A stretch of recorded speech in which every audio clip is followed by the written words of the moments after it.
നമസ്കാരം.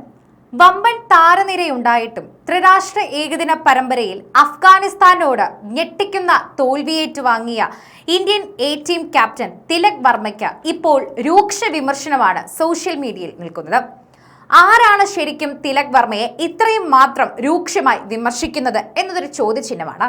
അങ്ങനെ ഒരു ചോദ്യം ചോദിച്ചു കഴിഞ്ഞാൽ അതിനുള്ള ഉത്തരം സഞ്ജുവിന്റെ ആരാധകർ എന്ന് പറയാം.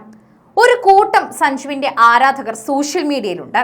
ശരിക്കും പറഞ്ഞാൽ യുവതലമുറയുടെ ഒരു സെൻസേഷൻ തന്നെയാണ് സഞ്ജു സാംസൺ. അതുകൊണ്ട് തന്നെ അദ്ദേഹത്തിനെതിരെ വരുന്ന വാർത്തകളെല്ലാം തന്നെ മാറ്റിമറിക്കാനും അദ്ദേഹത്തിനെതിരെ വാർത്തകൾ വരാതിരിക്കാനും അദ്ദേഹത്തിനെതിരെ ആരെങ്കിലും പൊങ്ങി വരുന്നുണ്ട് എന്ന് മനസ്സിലാക്കി കഴിഞ്ഞാൽ അദ്ദേഹത്തിന്റെ കരിയറിനെ സേഫ് ആക്കാനും ഈ വലിയൊരു PR ടീം അല്ലെങ്കിൽ ഇത്തരം വലിയൊരു ആരാധക വൃന്ദം എടുത്ത് പ്രതികരിക്കും. ഇതാണ് ഇപ്പോൾ നമ്മൾ കാണുന്ന തിലക് വർമ്മയ്ക്കെതിരെ നടക്കുന്ന വിമർശനം.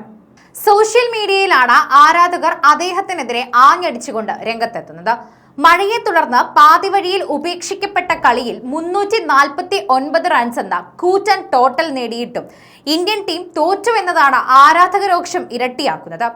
ഡെക്വർത്ത് ലൂയിസ് നിയമപ്രകാരം 4 റൺസിന്റെ അപ്രതീക്ഷിത ജയമാണ് അഫ്ഗാൻ കൈക്കലാക്കിയത്. 25.5 ഓവറിൽ അഫ്ഗാൻ എ ടീം 2 വിക്കറ്റിന് 177 റൺസിൽ നിൽക്കവേ മഴയെ തുടർന്ന് മത്സരം നിർത്തിവെക്കുകയായിരുന്നു. ഈ സമയത്ത് ഡെക്വർത്ത് ലൂയിസ് നിയമപ്രകാരം അഫ്ഗാന് 174 റൺസ് മാത്രമേ വേണ്ടിയിരുന്നുള്ളൂ. ഇതോടെ അവരെ വിജയികളായി പ്രഖ്യാപിക്കുകയുമായിരുന്നു. സോഷ്യൽ മീഡിയയിൽ നിരവധി ഇന്ത്യൻ ആരാധകരാണ് എ ടീം ക്യാപ്റ്റൻ തിലക് വർമ്മയ്ക്കെതിരെ വിമർശനങ്ങളും പരിഹാസങ്ങളുമായി രംഗത്ത് വന്നത്.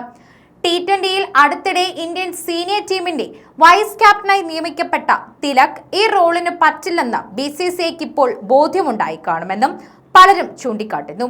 ചില ആരാധകരാകട്ടെ മലയാളി സൂപ്പർ താരം സഞ്ജു സാംസണിന് വേണ്ടി വാദിച്ചു രംഗത്തും വരുന്നുണ്ട്. ഇപ്പോൾ മത്സരങ്ങളൊന്നുമില്ലാതെ വിശ്രമത്തിലായിട്ടും എ ടീമിലേക്ക് സഞ്ജുവിനെ വിളിക്കാതിരുന്നത് അനീതിയാണ് എന്ന അദ്ദേഹം ക്യാപ്റ്റനായിരുന്നുവെങ്കിൽ അഫ്ഗാനിസ്ഥാനുമായുള്ള കളിയിൽ ടീം ജയിച്ചേനെ എന്നും പലരും കുറിക്കുന്നു. സഞ്ജു സാംസന്റെ കീഴിൽ ഇന്ത്യ എതിരാളികളെ തമാശയ്ക്ക് വേണ്ടി വൈറ്റ് വാഷ് ചെയ്യുമെന്നായിരുന്നു. പക്ഷേ ഈ അജിത് അഗാർക്കർ അദ്ദേഹത്തെ ടീമിൽ ഉൾപ്പെടുത്തിയിട്ട് പോലുമില്ല.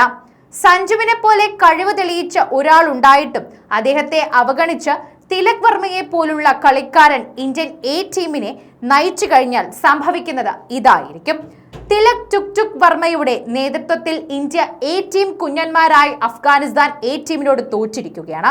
നേരത്തെ ആദ്യത്തെ മത്സരത്തിലും തിലകിന് കീഴിൽ കളിയുടെ ഭൂരിഭാഗവും ഇന്ത്യ പരാജയ ഭീതിയിലായിരുന്നു.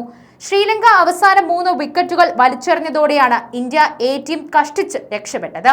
അല്ലായിരുന്നുവെങ്കിൽ ആ മാച്ചും തിലക് സംഘവും തോൽക്കുമായിരുന്നു.